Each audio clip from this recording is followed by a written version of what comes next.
So we have a panicked situation happening. So Joe Biden's putting out proposals, which we've already talked about.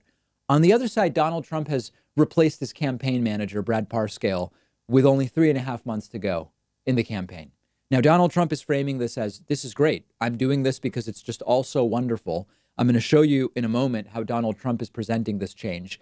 But make no mistake, don't be confused. You only replace your campaign manager 3.5 months before the election if you're panicking and things are going terribly. And I'll actually give you an example in a moment of the last time a sitting president replaced their campaign manager 3.5 months before the election. Now, to back up a little bit, rumors have been swirling about Donald Trump being furious with his campaign manager, Brad Parscale, for a while. I think it was about 2 months ago when the polling started to go south for Trump.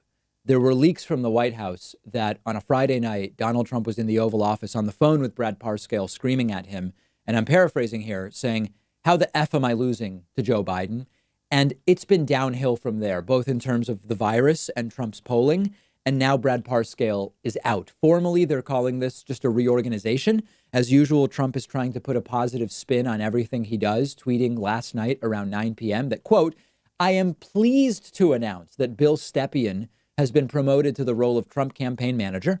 Brad Parscale, who has been with me for a very long time and has led our tremendous digital and data strategies, will remain in that role while being a senior advisor to the campaign. Both were heavily involved in our historic 2016 win, and I look forward to having a big and very important second win together. This one should be a lot easier as our poll numbers are rising fast. That's not true. The economy is getting better. Vaccines and therapeutics will soon be on the way. And Americans want safe streets and communities. So let me interpret for you. Trump realizes straight up firing his campaign manager would look very, very bad. So instead, he says, hey, we're just going to shift things around. Brad Parscale is not going to be campaign manager anymore, but he'll keep doing digital stuff because he's so good there. But we're putting in place a different campaign manager, but everything's great and everything's hunky-dory. This is a firing, and you're firing someone who has failed, but you're finding a way to do it that maybe doesn't look as panicked. And the reality is Trump should be panicked because his approval is down to 36% in the latest Quinnipiac poll. We'll talk about that later. 1,000 coronavirus deaths in the United States yesterday for the first time since June 9th. So it's been 5 weeks since the U.S. had 1,000 coronavirus deaths in a day. We had it yesterday. It's tragic. Other countries have figured it out. This is unnecessary loss of life.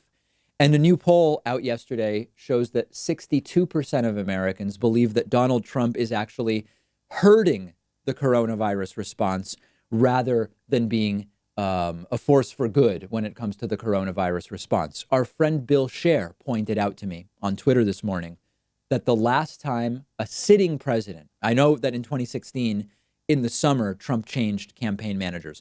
But now I'm talking about the last time a sitting president who was running for re-election replaced their campaign manager this late in the game was in 1992 when George H.W. Bush, Bush 41, replaced his campaign manager in the summer. We know how that turned out. Bush 41 lost to Bill Clinton just a few months later. And importantly, we also haven't had an incumbent president who was this far behind in the polls 3.5 months before an election since 1992 either.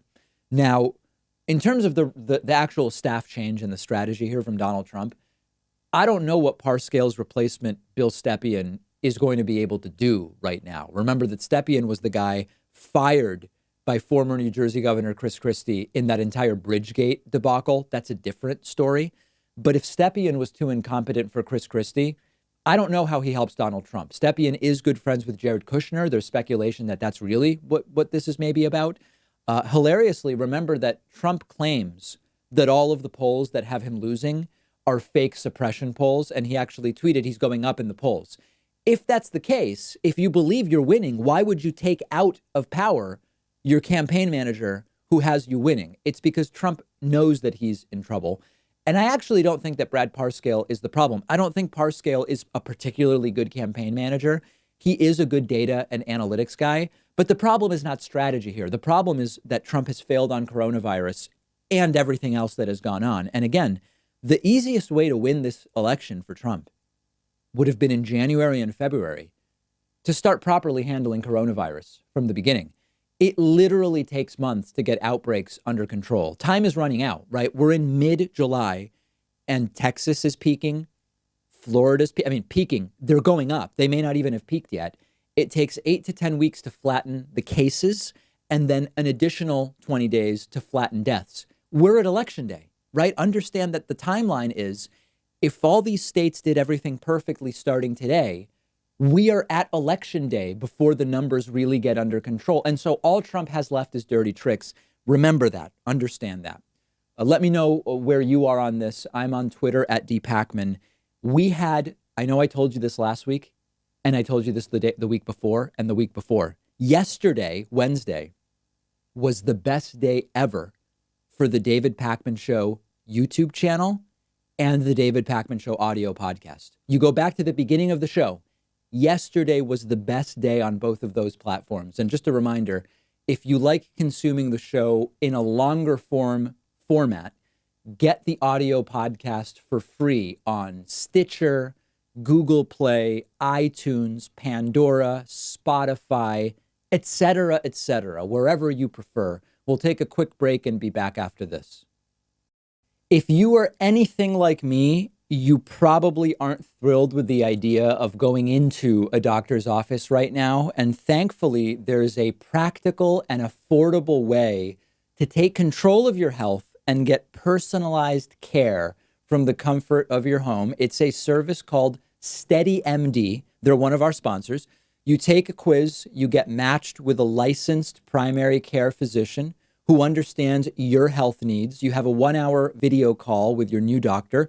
You establish a meaningful relationship with them. And after that, your doctor is available to you anytime by text, phone, or video chat. This is not a random doctor on call. Each doctor at SteadyMD has a limited number of patients, so they actually have time to listen to you. You get the personal attention that you deserve. They can do almost everything an in-person doctor can do: perform medical evaluations, talk to you about health concerns, send prescriptions to your home or local pharmacy, and anything they can't do online, they'll quickly set you up with an in-person provider to do, things like blood tests as an example. You don't need insurance. It's only $99 a month with no other fees or copays. There are so many practical advantages to using SteadyMD for primary care, and it's also so much more affordable. Go to steadymd.com/Pakman to take the free quiz, see which doctor is right for you. I took their quiz. They matched me with a doctor who specializes in my particular health needs and situation. The doctor they gave me is a really perfect fit for me and my medical needs. There's no risk, no commitment to get started. Just click the link right underneath this video.